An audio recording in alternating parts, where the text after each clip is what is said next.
get in there and see what happens. So folks, let's go hunting for a Choctaw mule-footed hog. What do you say?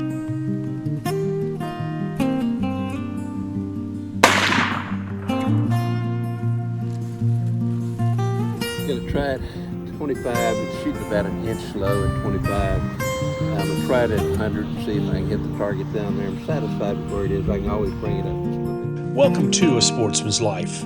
We're so glad you tuned in to join us for another exciting real-world outdoor adventure right here on A Sportsman's Life.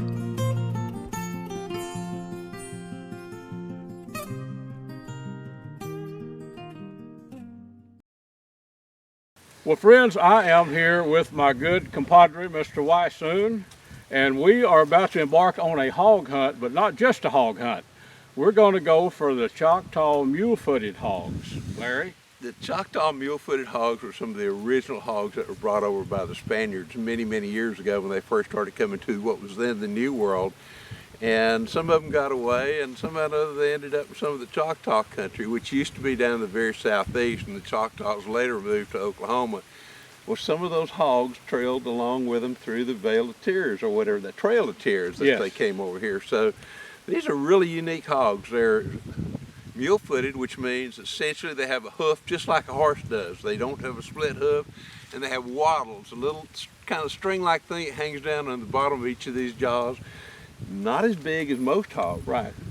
And Larry, I hear they're the best eating hog.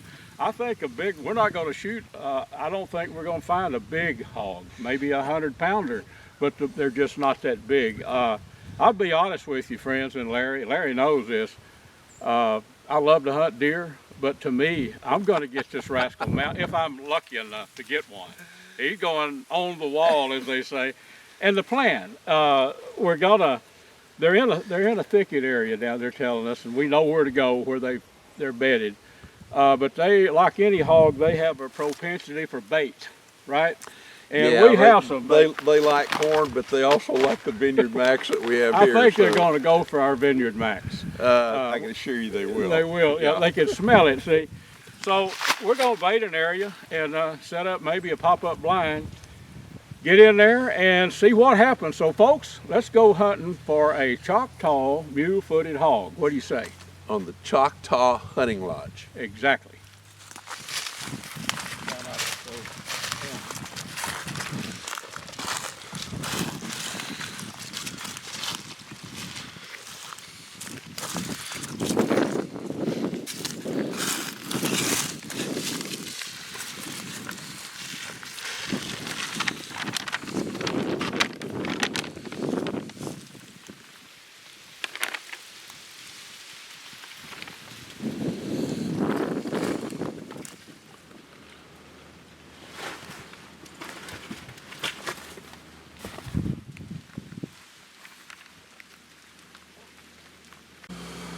Well, friends, we have the old CVA Optima ready to go, all stoked up with 100 grain, 2 pellets, 50 grain pellets of white hots.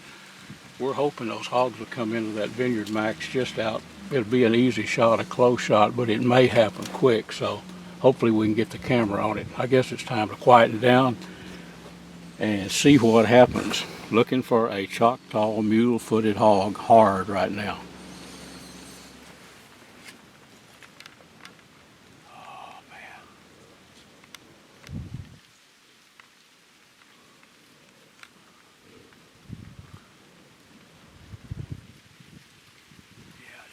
I'm not going to shoot because I don't know where he's at. I know he's back there, but we're going.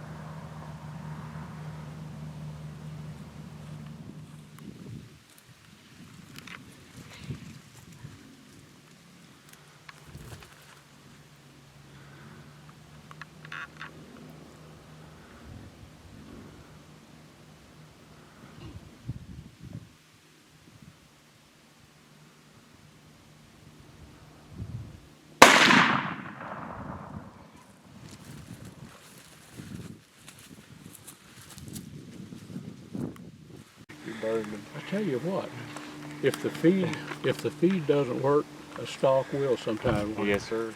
And that's what we had to do, folks. We had to get in the brush here.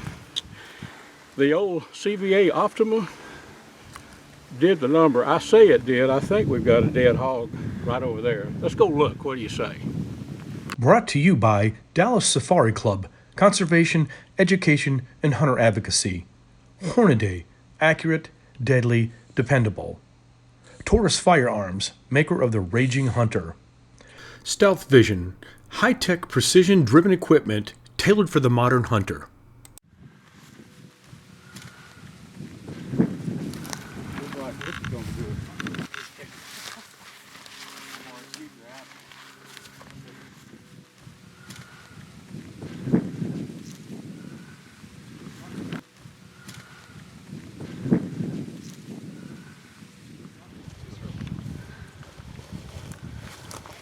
Yeah. A Choctaw mule-footed hog, my first one ever. Can I, well, I tell you what, the shot was not far. Gosh, it was through some thick stuff. Yes, sir. It was a good shot. This is a good size, I guess for a Choctaw hog, a good size bore. And the main thing is he has the mule feet. We're going to show that up close. Yes, sir. Yeah, this is important to me as a big old deer, big old buck. I tell you, after killing 10,000 hogs, my first one, I think I might have hit him right in there. Yeah, I think so. There you go, bud. Perfect. That's got some good tusk. God, that's a good tusk. I tell you Yeah. what, Luke, that's a good looking hog. It's a good hog. And here's what I am so proud of. Clean that hoof. Look at that. The first mule-footed hog that old Luke has ever shot. Yep, and friends, about shooting hogs, those of you that might not have hunted hogs much, right there will put them down every time if you can get that shot. Hits the spine, the jugular. It's a good spot to hit them. This is a lot bigger than I really thought they would be. I think he may have shot the oldest boar around right now. I would think so, yep. Here on the Choctaw Hunting Lodge. This is a good sized hog, and I believe Mr. Drake here, I have heard that these things are excellent eating. I know feral hogs can be, but the Choctaw, they're supposed to be just really good. He'll make some good pork too, I think. Yes, he will. Friends, this is Mr. Drake. Guides here. Drake Stowe. Yes, sir. Yes.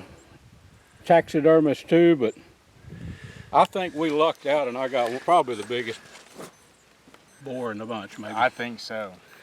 He was kind of following the others, you know. He does also have wattles. He does. There's a little bit of blood right there, but Yeah. thankfully Luke didn't shoot him off. He almost came close, didn't he? Here's our wattles, folks. Yeah, normally they're bushed out a lot better than that. I would have to shoot him there, but since we didn't have to track him, that's okay. Yes. Yeah, I think I'll take that in. Yeah. I will too. So proud of him. Yep. Tell you what, Luke, I'm not sure I wanted to track that hog with those sharp teeth right there. Look at that. I mean, those teeth are, he's got good teeth as well, too. You're not kidding, he does. Amazing. You're not kidding, he does. Yeah. Good looking teeth. Good looking boar. Well, I'm going to take this rascal, the Cape, to Mr. Joe Parker, my buddy. All-American Taxidermy. I don't know exactly what he's going to do with it. I told him, ask him if he could just show those hooves to me in a mount. I would be happy. I think he got him. I think so.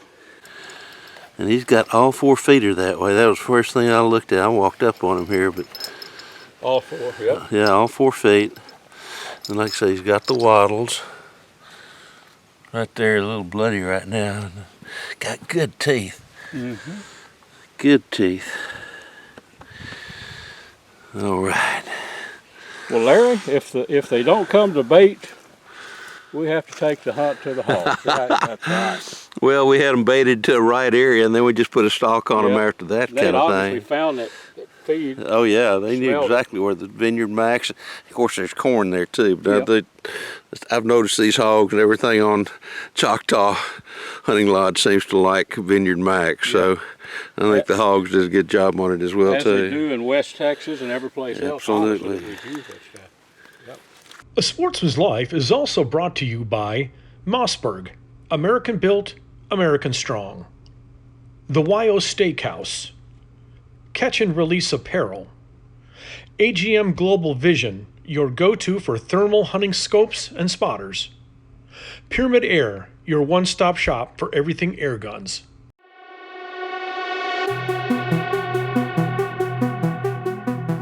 Hello, sports fans. It's Bill, the old man at Striper Express, with your fishing tip this week on Sportsman's Life.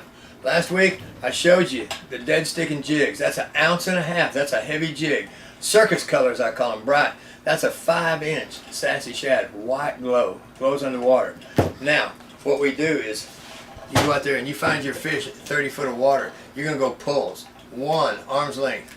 2, 3. You go 15 times, cock your handle. That one's down. Sit on it. Grab your other one. I'm going to show you a trick Dave taught me. 15 pulls. Cock your handle. Now, grab the rod and reel in front of the reel. In front of the reel. And you are two-fisted dead sticking. So when you set you'd be surprised how much leverage you get reeling in front, grabbing that in front of the reel. But you get that fish, boom, you set on this one. You sit down on this one, put it between your legs, fight that fish. Two-fisted, dead sticking, catching. Okay, a thumper is very important. They work. Lowest setting, thumping. A splasher. Stripers are curious creatures. Now, where do you go? Captain Dave showed me a ledge with a nook in the side. We shoot with electronics, down imaging, where you can see the whole picture of the ledge, and it's got a bend in it. Right there in the bend, those fish are holding. They're ambushing bait as it comes by. So he likes to find these little nooks and crannies where the fish are holding instead of just going out there and putting them down and going. Find those fish like that, set up your drifts, start catching fish. Two-fisted, dead sticking, and I know there's a lot of y'all that do it better than me, but I showed you the best I could, okay? What do I always say? Go catch a fish.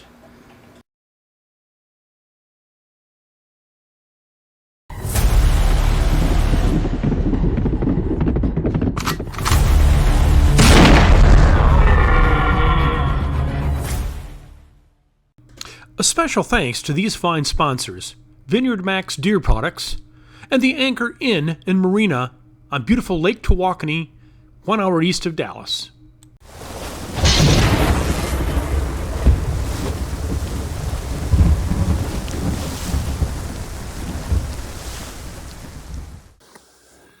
Getting ready to go on a hunt in West Texas. One of the things I'm going to use is my Taurus 454 Kazoo. Now I've just mounted an old Simmons scope on it, shooting Hornady 300 grain XTP. Going to sight it in at 25, and then we'll step out to 100 yards, and then I'll do the same with the 400 Legend that I'm shooting as well. So see what happens, and we'll kind of shoot a few times, and then we'll decide where to make a change on the sights if we need to do so or not. So all we got to do is just load up right now.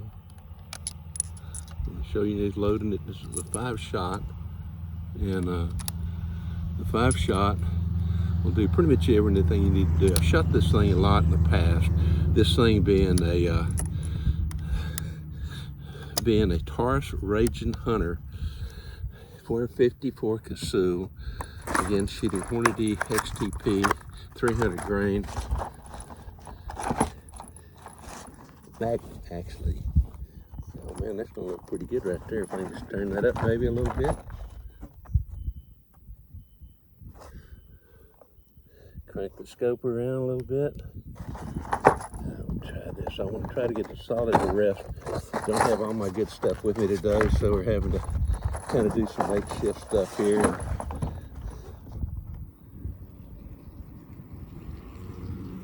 That should do it right there. Fire in the hole. Let's try one and see what happens.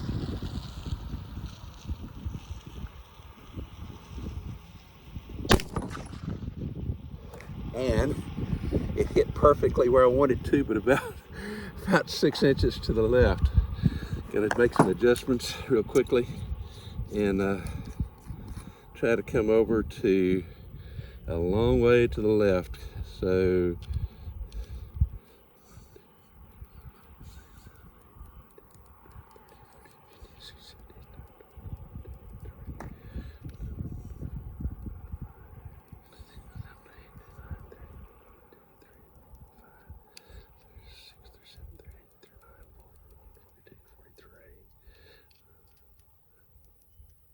well, like that's what we're going to get out of it right there. About 50 clicks, so let's see what we come up with this time.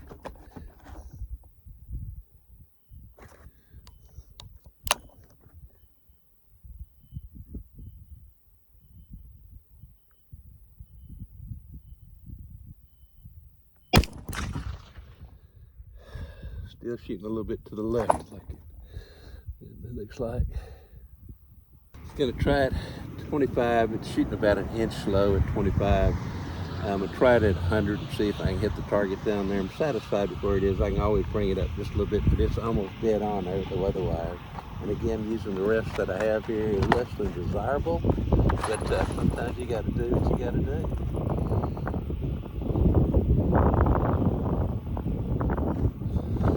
Let's try it right there and see what happens.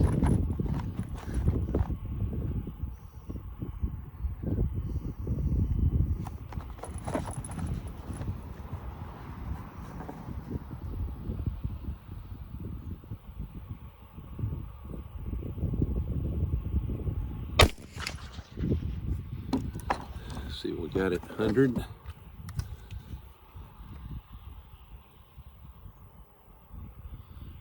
And we're about where we need to be at 100 yards. Try one more shot. And this is amazing.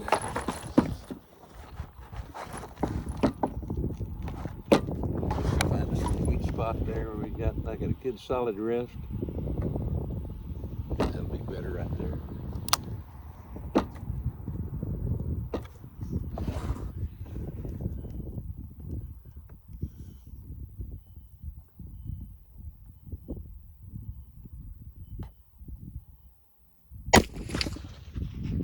I do believe that would have been a dead deer.